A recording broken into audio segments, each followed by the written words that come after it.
Pemirsa, Bupati Tapanuli Tengah, Masinton Pasaribu, menyebutkan momen perayaan ibadah Natal tahun ini bermakna sederhana serta penuh keprihatinan dan digelar di tenda-tenda pengungsian serta gereja yang kurang terdampak.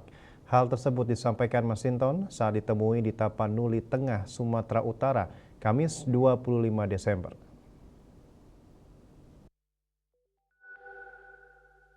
Perayaan ibadah Natal tahun ini di Tapanuli Tengah digelar secara sederhana di tenda-tenda pengungsian dan gereja yang tidak terdampak bencana. Bupati Tapanuli Tengah Masinton Pasaribu pada Kamis 25 Desember menyebut kesederhanaan ini menjadi makna khusus Natal di tengah proses pemulihan pasca banjir bandang dan longsor.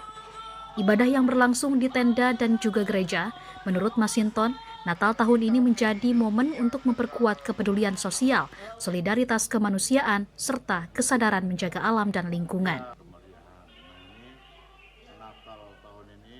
Jadi Natal kali ini adalah bermakna sederhana, dan tentu makna Natal tahun ini adalah terlahir baru kembali, ya, peduli terhadap sesama, menggalang solidaritas kemanusiaan, menjaga alam dan lingkungan, karena alam dan lingkungan ini adalah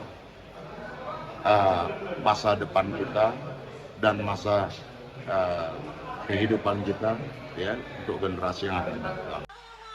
Meski dilaksanakan di tengah keterbatasan, warga Tapanuli Tengah tetap antusias dan khusyuk mengikuti ibadah Natal.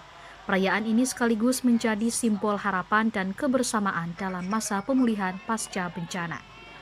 Dari Tapanuli Tengah, Sumatera Utara, Irfan Hardiansyah, Anggah, Kantor Berita Antara, mewartakan.